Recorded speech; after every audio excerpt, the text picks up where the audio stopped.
अगर हम सही तरीके से करते हैं तो ट्रीटमेंट भी सही होगा, एक्यूरेट, समय पे और बिल्कुल रिलायबल डायग्नोस्टिक अगर हम करते हैं तो हम टाइमली टीबी को कंट्रोल कर सकते हैं।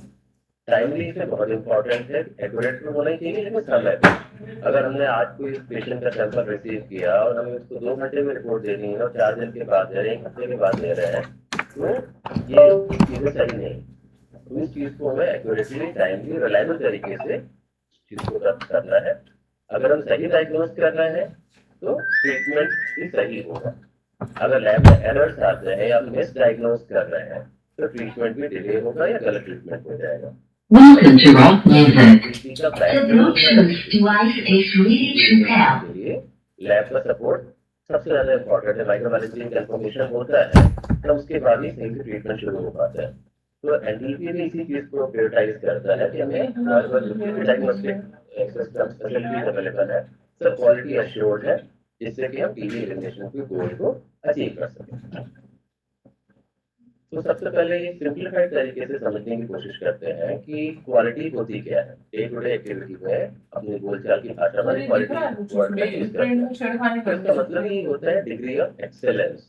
और अगर हम लैब की बात करते हैं तो हमारे जो कस्टमर्स पेशेंट्स हैं या जो फिजिशियन हैं, तो उनकी रिक्वायरमेंट पर हमें पहुंचना है, उनकी रिक्वायरमेंट को फुलफिल करना है। तो इसके लिए कुछ की एलिमेंट्स होते हैं, जैसे कि हमारी क्वालिटी अगर हम इंश्योर कर रहे हैं तो हमें एक्यूरेट रिजल्ट मिलेगा, रिलायबल भरोसेमंद रिजल्ट मिलेगा, वो रिजल्ट रिप्रोड्यूसिबल होगा। अगर एक लैब में हमने जो रिजल्ट प्राप्त किया है दूसरे लैब में दूसरे मोडालिटी में करें तो हमें वही सेम रिजल्ट मिले, तो रिप्रोड्यूसिबिलिटी होनी चाहिए। जो भी स्टैंडर्ड्स हैं क्वालिटी के उसको हमें कंप्लायंस करना है। अगर एनटीपी की गाइडलाइंस है या आईएसओ की गाइडलाइंस है, सीएलएसआई की गाइडलाइंस है, डब्ल्यूएचओ की गाइडलाइंस है, तो जो भी एजेंसी इस प्रकार की गाइडलाइंस को जो प्रिपेयर करती है उनको हम कंप्लाई कर सके। और सबसे इम्पोर्टेंट है कस्टमर का सेटिस्फेक्शन। कस्टमर जो भी पेशेंट जो भी है या फिजिशियन जिन्होंने जो रिक्वायरमेंट की है कि हमें ये रिपोर्ट चाहिए इस चीज की, तो टाइमली तरीके से उसको दे सके जिससे कि उनकी सेटिस्फेक्शन हो सके, 100% सेटिस्फेक्शन गारंटी हो सके। तो क्वालिटी को अश्योर करने के लिए लैब में 4R जो होता है, 4R mean right test, right result, right timing पे और राइट पेशेंट को रिपोर्ट प्रोवाइड करना, ये क्रूशियल। अगर ये सब चीजें अगर हम इनकॉर्पोरेट कर लेते हैं अपने एक्टिविटीज में, हम कह सकते हैं हमारी क्वालिटी 100% क्वालिटी गारंटी है। क्वालिटी मैनेजमेंट सिस्टम की जरूरत क्या है, बेसिकली वो होता क्या है। असल में क्वालिटी को मैनेज करने के लिए एक उसको प्रबंधन को बेसिकली तैयार करने के लिए गाइडलाइंस फॉर्मुलेट की गई, एक स्ट्रक्चर्ड फ्रेमवर्क है जिसमें कि किसी भी इस चीज को अगर हम फॉलो करते हैं तो किसी भी लैब की क्वालिटी हम इंश्योर कर सकते हैं। तो उसमें क्वालिटी में क्या क्या आ जाता है, इसमें 12 इम्पोर्टेंट पिलर्स आते हैं क्वालिटी के लिए, जो कि डब्ल्यूएचओ ने या ग्लोबल लैब इनिशिएटिव उन लोगों ने मिलकर के इसको डेवलप किया है। उस 12 पिलर्स में लैब के स्टाफ, लैब का एनवायरमेंट, जो भी हम process The Bluetooth device is connected successfully. आगे की स्लाइड्स करेंगे। तो बेसिकली क्वालिटी मैनेजमेंट अगर मोटा मोटी तो लैब में जो लोग काम कर रहे हैं उसको फॉलो कर रहे हैं, उसको यूटिलाइज कर रहे हैं, चाहे इक्विपमेंट हो, एनवायरमेंट हो, उन सब चीजों को इंटीग्रेट कर ले, सही तरीके से यूटिलाइज करें तो एक रिलायबल रिजल्ट मिल सकता है। तो इससे हमारी रिपोर्ट की एक्यूरेसी और रिलायबिलिटी बढ़ जाती है। और समय के साथ साथ अगर कुछ लैक्यूना आता है, कमियां आती हैं, तो कंटिन्यूसली उसको सीखते हुए हमें क्वालिटी को इम्प्रूव करना। तो टीवी लैब में ही क्वालिटी मैनेजमेंट सिस्टम की जरूरत क्यों पड़ती है? तो लैब में जरूरत पड़ती है बेसिकली इसको करने से हमारे एरर्स रिड्यूस होते हैं। अगर हम इसको सही तरीके से फॉलो कर रहे हैं, टाइमली मॉनिटर कर रहे हैं, विजिलेंट हैं, तो लैब के अंदर आए दिन जो भी गलतियां होती हैं, एरर्स होती हैं, वो रिड्यूस होता है। खुद हमें हमारे रिजल्ट में कॉन्फिडेंस आता है, पेशेंट को या हम अपने क्लाइंट को जो रिपोर्ट देते हैं उसमें भी कॉन्फिडेंस है कि हमने जो किया है वो सही किया है। और साथ ही साथ हमारे नेशनल स्टैंडर्ड जो नेशनल इंटरनेशनल जो स्टैंडर्ड्स हैं उनको भी हम सही तरीके से फॉलो कर सकते हैं, मीट कर सकते हैं। एनटीपी में क्वालिटी मैनेजमेंट सिस्टम बहुत पहले से, उसके बहुत सारे चीजें हम लंबे टाइम से फॉलो कर रहे हैं।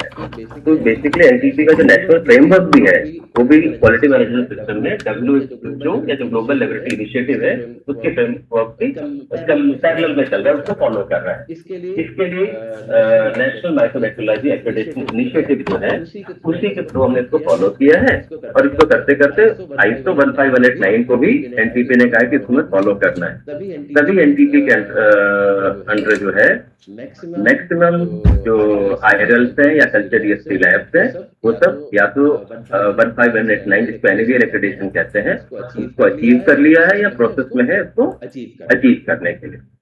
अब क्वालिटी मैनेजमेंट सिस्टम में एनटीपी का क्वालिटी पॉलिसी क्या है?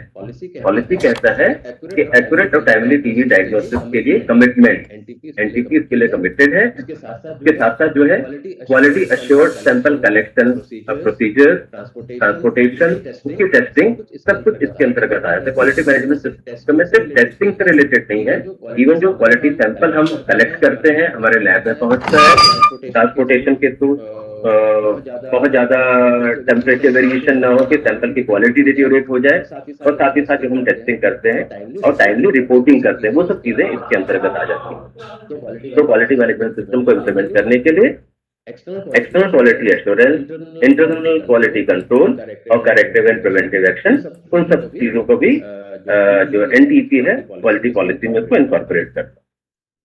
बेसिकली पीछे जो मैंने डिस्कस किया था क्वालिटी मैनेजमेंट सिस्टम को फॉलो करने के लिए हमें ये 12 क्वालिटी जो सिस्टम इसेंशियल्स हैं इनको फॉलो करना बहुत जरूरी है, चाहे वो ऑर्गेनाइजेशन हो या लैब के स्टाफ हो, इक्विपमेंट हो, परचेसिंग करने का तरीका हो, इन्वेंट्री हम जो मैनेज करते हैं, जो टेस्टिंग कर रहे हैं, प्रोसेस कंट्रोल्स हो गया, इंफॉर्मेशन मैनेजमेंट हो गया, रिपोर्ट रिलीजिंग कर रहे हैं, डॉक्यूमेंटेशन एंड रिकॉर्ड्स हो गए, कोई चीज लैब में गलत हो गई है, अकरेंस हो गई है तो उसको प्रॉपर तरीके से डॉक्यूमेंट करना, उसको रूट कॉज एनालिसिस करना, उसको मैनेज करना। लैब में असेसमेंट होना टाइमली EQA के थ्रू, IQC के थ्रू तरीके से प्रोसेस इंप्रूवमेंट करना, कस्टमर के सेटिस्फेक्शन सर्विसेज प्रोवाइड करना, और फैसिलिटी और सेफ्टी, स्टाफ की सेफ्टी हो और लैब में प्रॉपर तरीके से फैसिलिटीज अवेलेबल हो। तो ये इनको कहते हैं बिल्डिंग ब्लॉक या क्वालिटी सिस्टम इसेंशियल। ये जो है ISO के स्टैंडर्ड्स को कंप्लीटली एड्रेस करता है और इसको फॉलो करने के बाद अल्टीमेटली क्वालिटी अचीव होता है। तो उन्हीं पिलर्स में से हम एक एक करके ब्रीफली इसको समझने की कोशिश करेंगे। जैसे ऑर्गेनाइजेशनल मैनेजमेंट इसके अंतर्गत क्या आता है?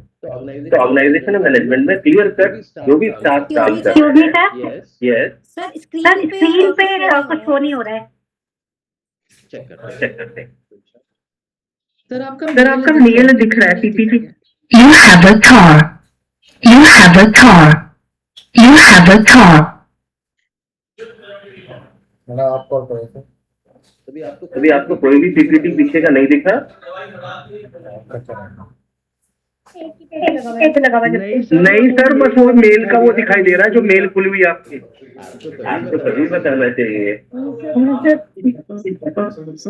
फिर माफी चाहेंगे आने वाला है, हम तो आपके शब्दों पे ध्यान दे रहे सर। मक्खन लगा सर नमस्कार सर। नमस्कार। मतलब ये एक वाली जो बैठी है उसमें भी कुछ नहीं देखा। स्वाति मैडम, ये ऐसा ही प्रॉपर तरीके से बंद कर दिया है या अभी जो पेशेंट चल रहे हैं उनकी दवाई अब आपको विजिबल है? यस सर अब दिख रहा है। कोई नॉलेज नहीं है, एक बार यस सर दिख रहा है। ओके, तो पीछे एक बार फिर से स्टार्ट करते हैं। Okay sir. एक क्विक हम ग्लांस कर लेते हैं फिर से चल के, जो मैं पहले बताया था कि टीबी लैब में क्वालिटी कितने इम्पोर्टेंट। तो जो टीबी डायग्नोसिस हम करते हैं वो ट्रीटमेंट को गाइड करता है। अगर हम टाइमली, एक्यूरेटली और रिलायबली अगर डायग्नोज करते हैं तो टीबी कंट्रोल के लिए काफी हेल्पफुल होता है। और अगर लैब में एरर्स आ रहे हैं, अगर हम उसको ठीक से आइडेंटिफाई नहीं कर पा रहे हैं, उसी को ही हमने आगे रिपोर्ट कर दिया तो उससे चांसेस होते हैं रॉन्ग ट्रीटमेंट इनिशिएशन के लिए। और तीसरा जो एनटीपी का जो लैब है ये उनकी बैकबोन है। एनटीपी हमेशा कहता है कि क्वालिटी एश्योर्ड डायग्नोस्टिक टेस्टिंग होनी चाहिए, तभी हम पीवी एलिमिनेशन के गोल को अचीव कर सकते हैं। अक्टूबर के पास भेजती रहूँ ना।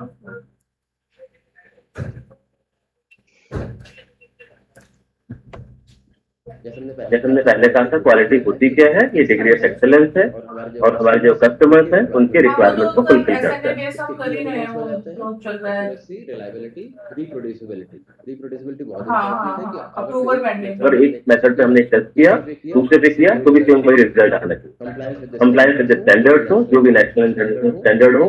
नेशनल स्टैंडर्ड हमारे एनटीपी के हो गए, इंटरनेशनल स्टैंडर्ड हमारे आईएसओ हो गए, सीएसआई हो गए और कस्टमर का सेटिस्फेक्शन हो गया।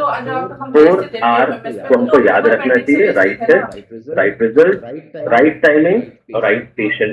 तो अगर हम इस चीज को फुलफिल करते हैं तो डेफिनेटली क्वालिटी अच्छी होगी। पेंडिंग की 1700 पड़े हुए हैं, 1700। क्वालिटी मैनेजमेंट सिस्टम की ये होता क्या बेसिकली, हमने पहले भी डिस्कस किया था। स्ट्रक्चर्ड फ्रेमवर्क है जिसमें कि 12 क्वालिटी सिस्टम एसेंशियल्स आ जाते हैं और उसके बाद इसमें इंटीग्रेट करते हैं people. You have a car. You have a car. Results मिलता है, एक्यूरेट रिजल्ट्स मिलता है जिसके ऊपर रिलाय आप कर सकते हैं। और अगर कहीं कुछ डेविएशन होता है और अगर टाइमली आइडेंटिफाई हो जाता है तो हम इसको कंटिन्यूअसली इंप्रूव करते हैं। सीवी लैब्स में क्वालिटी मैनेजमेंट सिस्टम की जरूरत क्या है? जरूरत इसलिए है जिससे कि हम एरर्स को रिड्यूस कर सके। अगर एरर्स रिड्यूस होते हैं तो हम उसमें कॉन्फिडेंटली अपने करेक्टिव एंड प्रिवेंटिव एक्शंस को फॉलो करते हुए अपने रिजल्ट को रिड्यूस कर सकते हैं।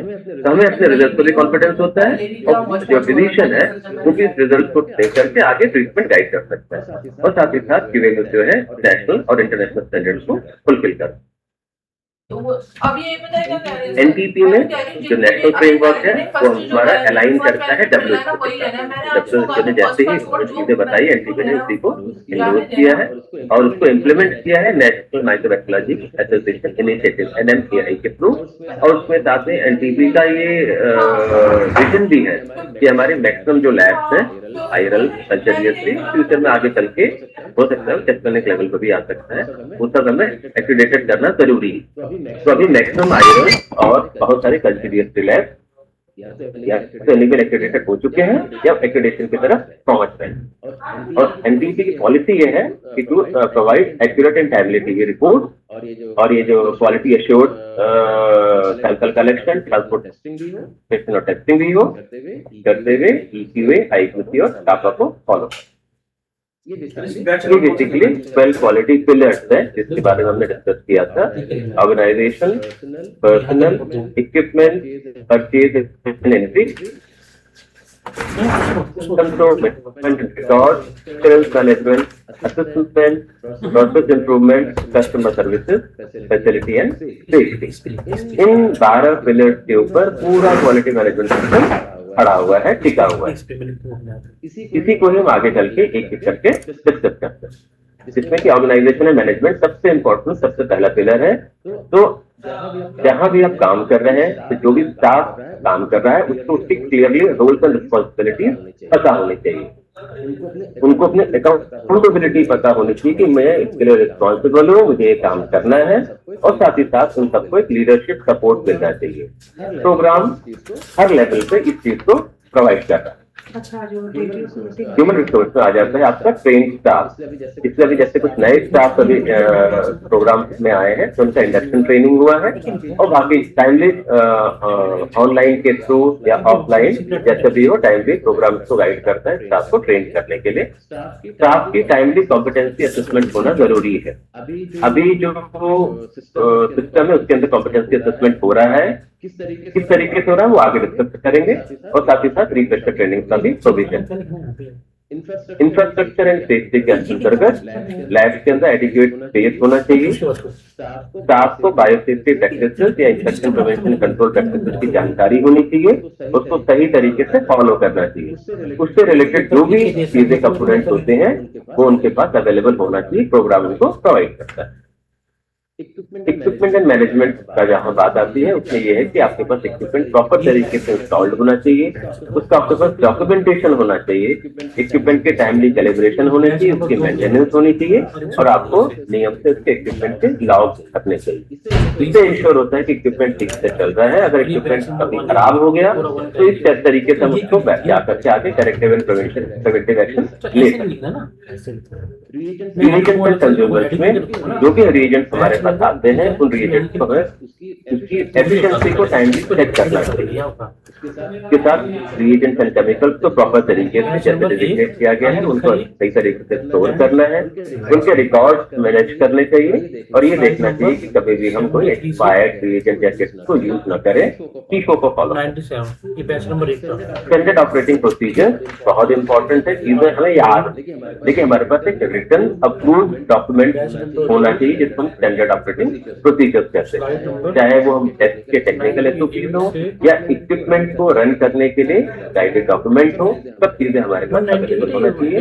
इन चीजों को फॉलो करके हमें स्टेप बाय स्टेप तो फॉलो करें और हमें इसके अंदर कोई चीजें आगे नहीं आ रही है तो उसको टाइम से अपडेट भी करना है। प्रोसेस कंट्रोल के लिए जो भी टेस्टिंग के लिए चीजों को यूज कर रहे हैं लैब में, जो भी प्रोसीजर फॉलो कर रहे हैं, उसका इंटरनल क्वालिटी कंट्रोल और एक्सटर्नल क्वालिटी एश्योरेंस दो तरीके से उसमें मॉनिटर करते हैं। इंटरनल क्वालिटी कंट्रोल तो हम डेली कर सकते हैं और इसके टाइमली डेली चेक होते हैं या कैलिब्रेशन होते हैं। एक्सटर्नल क्वालिटी एश्योरेंस के तहत जो ऑन साइट एवेल्युएशन होता है उसमें पैनल स्लाइड्स दी जाती हैं या पीजी के पैनल आते हैं, जैसे कि हम ट्रूनेट और सीवीनेट में देखते हैं। एनटीआई बैंगलोर के पैनल आते हैं हमारे पास। डॉक्यूमेंटेशन में आ जाता है आपको प्रॉपर तरीके से जो भी काम कर रहे हैं उसको रिकॉर्ड को मेंटेन करना, ये हमारे प्रूफ ऑफ क्वालिटी है। अगर आप काम कर रहे हैं और डॉक्यूमेंट मेंटेन नहीं है तो ये माना जाता है कि काम ही नहीं किया गया। तो ये बहुत ही इंपॉर्टेंट प्रूफ है आपके काम को जज करने के लिए। आपके पास टेस्ट के रजिस्टर्स होने चाहिए प्रॉपर तरीके से, कंप्लीटली फुलफिल्ड होनी चाहिए और क्वालिटी कंट्रोल के जो भी लॉग्स हैं उन्हें टाइमली डॉक्यूमेंट करते रहना चाहिए और टाइमली हायर अथॉरिटी के थ्रू उसको वेरीफाई करते रहना। एरर मैनेजमेंट यहाँ पे आ जाता है। बेसिकली ये होता है कि एरर्स को आइडेंटिफाई करने के लिए, उसको डॉक्यूमेंट करने के लिए, उसके ऊपर रूट कॉज एनालिसिस करने के लिए कि एरर्स हुए क्यों है और भविष्य में दोबारा न हो तो उस चीज को समझने के लिए रूट कॉज एनालिसिस होता है और फ्यूचर में न हो तो हमें करेक्टिव एंड प्रिवेंटिव एक्शन उसके लिए लेना पड़ता है, उसको भी डॉक्यूमेंट करना पड़ता है। ब्रीफ में सबको करेक्टिव एंड प्रिवेंटिव एक्शन का कहते हैं। इन सबसे कंटिन्यूसली क्वालिटी इंप्रूव होती है। इंप्रूव करने के लिए ये है कि अगर हम उसको टाइमली सुपरवाइज करें तो उसके साथ साथ कुछ अगर कमियां आ रही हैं तो हायर अथॉरिटीज को, हायरार्की में जो ऊपर के लोग हैं उनको अपना फीडबैक प्रोवाइड करें और उसके बाद आगे जैसे भी सजेशन मिलते हैं उसके लिए हम इम्प्रूवमेंट प्लान को इम्प्लीमेंट। लैब के अंदर दो मेजर पर्सनल आ जाते हैं, सीनियर लैब सुपरवाइजर SPLS जिसे कहते हैं। उनका क्वालिटी मैनेजमेंट सिस्टम के अकॉर्डिंग जो जॉब रिस्पॉन्सिबिलिटीज है वो सुपरविजन एंड मेंटरिंग के लिए चीजों को सुपरवाइज करें और साथ ही साथ अपने लोअर स्टाफ को एज ए मेंटर उनको गाइड करें कि आगे इस सिचुएशन में हमें आगे क्या करना चाहिए। क्वालिटी मैनेजमेंट सिस्टम को इम्प्लीमेंट करने के लिए बहुत इंपॉर्टेंट एक कड़ी है ये और साथ ही साथ अपने परफॉर्मेंस को रिव्यू करते जाएं और जहां कुछ कमियां आए उसको इंप्रूव करने के लिए तो आप इनकॉर्पोरेट करें। जो लैब टेक्नीशियंस हैं उनका मेन रिस्पॉन्सिबिलिटी होता है क्यूबस में कि स्टैंडर्ड ऑपरेटिंग प्रोसीजर जो आपके पास डॉक्यूमेंटेड अप्रूव डॉक्यूमेंट्स हैं उनको क्लियरली उसको फॉलो करते रहें, रिकॉर्ड्स को मेंटेन करें, क्वालिटी को इंश्योर करें। अगर कहीं कोई एरर आता है उसको हायरार्की में अपने ऊपर जो सुपरवाइजर है उनको इन्फॉर्म करें और अकॉर्डिंगली डिस्कस करके जो भी करेक्टिव एंड प्रिवेंटिव एक्शन हो उसको लेकर के इम्प्लीमेंट। तो स्ट्रॉन्ग क्वालिटी मैनेजमेंट सिस्टम का क्या प्रभाव पड़ता है, उसका इंटेक्ट क्या पड़ता है। इसको करने से टीबी डायग्नोसिस बहुत ही एक्यूरेसी उसमें बढ़ जाती है, उसकी रिलायबिलिटी, उसकी विश्वसनीयता बढ़ जाती है, रिपीटिशन काफी घट जाता है, डिलेज इन रिपोर्टिंग काफी घट जाती है, पेशेंट का बेटर केयर होता है और हम एनटीपी को बहुत मजबूत कर सकते हैं जिससे कि अल्टीमेटली टीबी एलिमिनेशन की तरफ हम जा सकते हैं। दिल्ली में जैसे आप जानते हैं कि क्वालिटी मैनेजमेंट सिस्टम को इंटरफेस करते हुए आईसीएमआर का प्रोजेक्ट भी चल रहा है, उसको एनडीटीबी सेंटर ही उसको मॉनिटर कर रहा है। उसमें सबसे पहले ये 1 साल का प्रोजेक्ट है और बेसिकली इसके अंदर इनिशियली बेसलाइन असेसमेंट किया गया था स्ट्रक्चर्ड चेकलिस्ट ले जाकर के, और उसमें ये देखा गया कि हमारे पास क्या क्या चीजें हो रही हैं और क्या उसमें भी लेक्यूना है, क्या कमियां हैं। तो उसको देखते हुए बाद में एससीएलएस की और एलजीएस की ट्रेनिंग कराई गई थी और उस चीज को पूरा तरीके से डॉक्यूमेंट किया गया, फिर हैंड होल्डिंग शुरू हुई। तो उस समय इनिशियल जो चेकलिस्ट पड़ी गई थी, जो चेकलिस्ट में जो कमियां मिली गई थी मोटा मोटी, उसमें कॉमन गैप मिले थे जो मैक्सिमम लैब्स में पाए गए थे कि कहीं पर भी प्रॉपर तरीके से लिखा हुआ स्टैंडर्ड ऑपरेटिंग प्रोसीजर्स नहीं था। प्रोग्राम के मैनुअल्स अवेलेबल थे लेकिन एसओपी के फॉर्मेट में नहीं थे, ऐसे ही सेफ्टी मैनुअल्स नहीं थे, साथ ही साथ इक्विपमेंट के मेंटेनेंस रिकॉर्ड्स नहीं थे। इक्का दुक्का रिकॉर्ड मिल गया था लेकिन प्रॉपर तरीके से जैसे फाइल होनी चाहिए हर इंपॉर्टेंट इक्विपमेंट की, वो नहीं थे, उसके रिकॉर्ड भी पूरे तरीके से नहीं थे। इंटरनल क्वालिटी कंट्रोल के रिकॉर्ड इनकम्प्लीट थे और बायोमेडिकल वेस्ट मैनेजमेंट के बारे में भी जानकारी आधी अधूरी थी, प्रॉपर तरीके से नहीं था, और टापा के बारे में भी limited understanding. Corrective and preventive action कैसे लेना है उसको डॉक्यूमेंट भी करना है, एक्शन तो हो गए थे लेकिन उसको प्रॉपर तरीके से डॉक्यूमेंट नहीं किया गया था, उसके बारे में जानकारी काफी कम थी। तो स्ट्रेटेजीज बना करके तरीके से क्वालिटी मैनेजमेंट सिस्टम में कुछ चीजें हमने करनी शुरू कर दी, जिसमें कि सबसे पहले हमने एसओपीज डेवलप किया, मैनुअल डेवलप किया, उसको लैब और उसको फिर हमने लैब में सबके पास पहुंचाया। उसकी ट्रेनिंग भी कराएगी, आपके पास जो आईसीएमआर से जो साइंटिस्ट आ रहे हैं वो आपको उसके बारे में गाइड भी कर रहे हैं। फिर उसके बाद मेंटरशिप की टीम क्रिएट की गई सीटीओ के सहयोग से, जो आपके पास एससीएलएस है और आईसीएमआर के जो साइंटिस्ट आए हैं, ये सब मिलकर के मेंटरशिप प्रोवाइड कर रहे हैं जिससे कि लैब की क्वालिटी मजबूत हो सके। साथ ही साथ हर महीने क्वालिटी मीटिंग भी हो रही है और कई जगह बहुत ही फ्रीक्वेंटली मीटिंग भी हो रही है। इक्विपमेंट को लेबलिंग, मेंटेनिंग, उनके रिकॉर्ड अपडेट करना, वो सब काम भी हो रहा है, उनकी फाइल्स मेंटेन कराई गई है और साथ ही साथ सबको ये एम्फसाइज किया गया है कि क्वालिटी कल्चर को डेवलप कैसे किया जाए और साथ ही साथ उसको आगे चल के मेंटेन कैसे किया जाए। तो अल्टीमेटली इस प्रेजेंटेशन के बाद हम इस चीज को समझ पाए हैं कि क्वालिटी जो है किसी एक की रिस्पॉन्सिबिलिटी नहीं है, ये ग्रुप वर्क नीचे से लेकर के जो सफाई कर्मचारी है वहां से लेकर के आपके लैब में जो आपके इंचार्ज है उन सबकी रिस्पॉन्सिबिलिटी है क्वालिटी को इंश्योर करने के लिए। ये अगर हम सिस्टम को फॉलो करते चले तो हमारा क्वालिटी इंश्योर हो जाएगा, कोई भी शॉर्टकट इसके अंदर एप्लीकेबल नहीं है।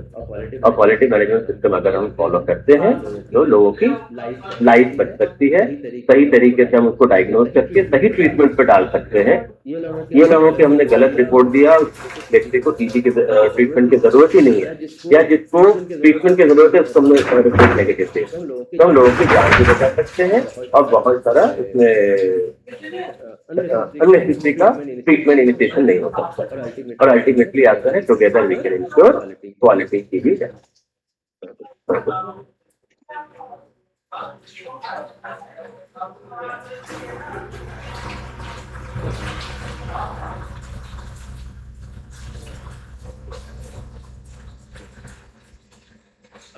अगर कुछ क्वेश्चन वगैरह किसी को पूछना हो तो प्लीज पूछ सकता हूँ।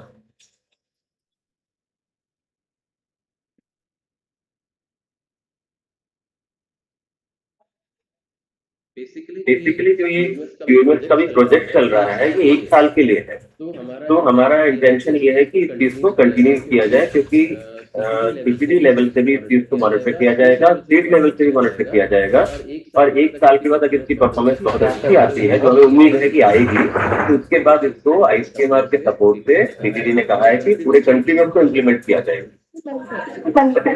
इसीलिए इस चीज को हमें ये नहीं करना है कि 1 साल के लिए हमें करना है, इसको आगे चल के स्टेट टेकअप करेगा और हर साल की मॉनिटरिंग, इसलिए जो भी कमियां हैं उसको भी हम इसको इम्प्रोवाइज कर सकते हैं और इसको कंटिन्यूसली करते जाएं और इसको मॉनिटर करते हैं।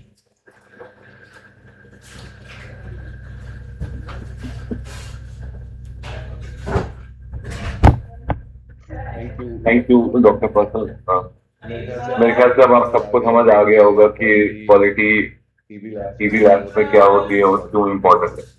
तो ये टॉपिक पढ़ाने का हमारा आज का ना एक स्पेसिफिक रीजन था, जैसे डॉक्टर कौशल ने अभी आपको बताया था कि हमारा प्रोजेक्ट है, ICMR फंडेड प्रोजेक्ट है। इसी में क्वालिटी मैनेजमेंट सिस्टम को इम्प्लीमेंट कराने के लिए टीबी लैब्स में, पेरिफेरल टीबी लैब्स में, और पैरेलली सेंट्रल टीबी डिवीजन भी सारी लैब्स जितनी भी IRLs NRLs हैं उनको भी ISO 15189 का एक्रेडिटेशन के लिए पुश कर रही है, और बहुत सारी लैब्स ऑलरेडी हो चुकी हैं। तो बताने का रीजन ये है कि हमारी प्रोजेक्ट टीम बहुत बार आपके पास आती है और उनमें से बहुत सारों को आप ये बोलते हैं कि हमारा काम नहीं है, आगे बैठ के कर सकते। तो इस प्लेटफॉर्म से हम आपको ये बताना चाह रहे हैं कि वो आपको काम ये आपका है, वो बस आपको एक हेल्प कर रहे हैं, इनिशियली एस्टैब्लिश करके दे रहे हैं मैकेनिज्म, लेकिन आप उनको ये नहीं बोल सकते कि ये काम हमारा नहीं है, ये काम आपका ही है और आपको ही आगे जाके करना है। जैसे डॉक्टर कौशल ने बोला था, लिमिटेड टाइम के लिए वो सपोर्ट है, 1 साल के लिए सपोर्ट है, उसके बाद वो विड्रॉ हो जाएगा। और ऐसा नहीं है कि वो जो कर रहे थे वो आगे आपको नहीं करना है, वो आपको ही करना है, वो सिर्फ आपकी सपोर्ट के लिए है वहां पे, वो उनका काम नहीं है, वो आपका काम कर रहे हैं फिलहाल, और आगे जाके आपको खुद ही करना है। तो दूसरी चीज ये कि अटेंडेंस हमारी डे बाई डे कम होती जा रही है। आज भी मैक्सिमम अटेंडेंस हमारी 76 हुई है। जब हमने इको सेशन शुरू करे थे हमारी अटेंडेंस 190 प्लस होती। तो दूसरा पॉइंट जो मैं आपको बोलना चाह रहा हूँ कि ये एको सेशन जितने भी हम ऑर्गेनाइज करते हैं इसमें बहुत मेहनत लगती है, टॉपिक्स को डिसाइड करने में, फिर उनको प्रेजेंटेशन के रूप में आपके सामने लाने में। It takes lot of effort, और हम एक्सपेक्ट करते हैं कि अगर हम एफर्ट करते हैं तो आप भी थोड़े से एफर्ट करके इस सेशन को ज्वाइन करेंगे। एंड ये सेशंस आपके लिए फ्रूटफुल ही रहते हैं, आपको नया नया कुछ सिखाते हैं, और I don't see any reason कि आप ये सेशन क्यों नहीं ज्वाइन कर रहे हैं। तो दूसरी चीज आप ये याद रखें कि ये सेशंस आपके लिए ऑप्शनल नहीं है, मैंडेटरी है। नेक्स्ट टाइम से हम अटेंडेंस को आपके HKMS के थ्रू मॉनिटर भी करेंगे कि कौन कौन इस अटेंडेंस में कौन इस सेशन को अटेंड नहीं कर रहा है। तो विद दैट हमारी तरफ से आज के लिए इतना ही था। अगर आप में से किसी को कोई क्वेश्चन, कोई सजेशन कुछ पूछना है तो आप पूछ सकते हैं। क्या कोई और टॉपिक आप सजेस्ट करना चाह रहे हैं नेक्स्ट टाइम के लिए? कोई नया टॉपिक पे आप चाहते हैं कि हम बात करें तो वो भी बोल सकते हैं। या आप में से कोई वॉलंटियर करना चाहता है किसी और टॉपिक को लेके, वो बोलना चाहता है तो पोस्ट करें। गुड आफ्टरनून सर, मैं पूनम बोल रही हूँ तकनई से। सर ऑटोक्लेव में प्रॉब्लम आती है क्योंकि जो हमें ऑटोक्लेव के लिए पॉली बैग प्रोवाइड करते हैं ना वो काफी थिन होते हैं, तो जब हम ऑटोक्लेव करते हैं तो वो ना पॉलीथीन स्टिक हो जाता है। तो वैसे तो हमारा कंपनी से टाई अप है, तो क्या हम बिना ऑटोक्लेव भी अपने सैंपल दे सकते हैं? BMW आइडियली तो दे सकते हैं, मतलब आउटसोर्स है आपका तो आप उसको दे सकते हैं। पर हमारा NTEP ने एक स्टेप फर्दर लेके कि टू एंश्योर कि रास्ते में जब वो ट्रांजिट में हो तब कोई एक्सीडेंट ना हो, इसलिए उसको अवॉइड करने के लिए हम अपने लेवल पे भी ऑन साइट एक बार डिसइंफेक्ट करते हैं, उसको ऑटोक्लेविंग से डिसइंफेक्ट करते हैं। तो इनकेस आपके पास ऑटोक्लेव अवेलेबल नहीं है या कुछ प्रॉब्लम की वजह से खराब है तो आप डायरेक्टली भी दे सकते हो, बट या तो जो आपके वेस्ट बैग या ऑटोक्लेव की प्रॉब्लम है उसको भी साइमल्टेनियसली सॉल्व करना जरूरी है। जब तक वो सॉल्व नहीं होता तो आप डायरेक्टली दे सकते सर एक्चुअली क्या है ना, TrueNet होता है, TrueNet में ना काफी सारी कार्ट्रिजेस भी होती हैं, तो जो उसका हमारा कभी कभी तो मतलब ना एक्सेस हो जाता है ना, तो वो हो भी नहीं पाता उसमें ऑटोक्लेव ना, तो वो ऑटोक्लेव करने की जरूरत नहीं है। आप सिर्फ नहीं सर, रेड बैग में कार्ट्रिजेस वगैरह भी डालते हैं ना हम लोग, तो कभी वो एक्सेस हो जाता है बैग का ना वॉल्यूम। कार्ट्रिजेस आप अलग से करो, जो चिप्स उसमें से निकलती है ना वो कार्ट्रिजेस एंड चिप्स को आप अलग रख लो, ऑटोक्लेव करने की जरूरत नहीं है। आपके पास जो स्पूटम सैंपल आते हैं ऑटोक्लेव करना चाहते हैं। Thank you sir. ओके। आपके साथ फीडबैक फॉर्म शेयर किया होगा शायद, चैट बॉक्स में फीडबैक फॉर्म होगा, वो प्लीज उसको भी फिल कर लीजिएगा। ठीक है, अगर किसी को और कुछ नहीं है ना तो हमारे तरफ से एंडिंग दिस सेशन। डॉक्टर नीति मैम है एनालिस्ट के, वो हमारे साथ थी। हम आप कुछ कहना चाहेंगे?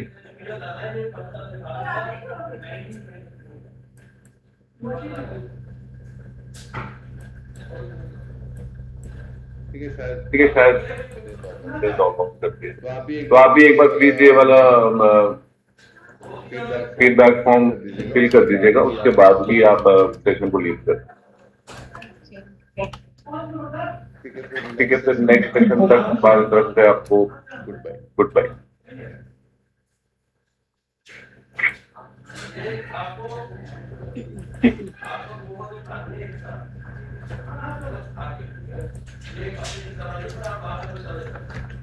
So I'll keep the session running for another 2 to 3 minutes. तब तक आप सब फीडबैक दे सकते हैं, लिंक चैट बॉक्स में है।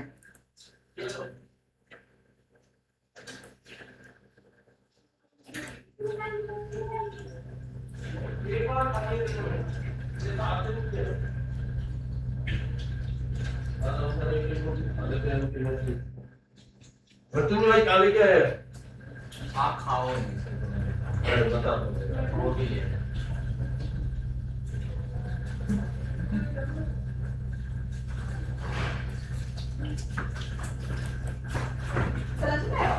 आप मछली की नहीं आए हो, देखी भी मैं छोले भटूरे के चक्कर में नहीं लाया। मैंने कहा बेटे मैं छोले भटूरे खिलाएंगे। जरूरी नहीं सब हर बार मिले।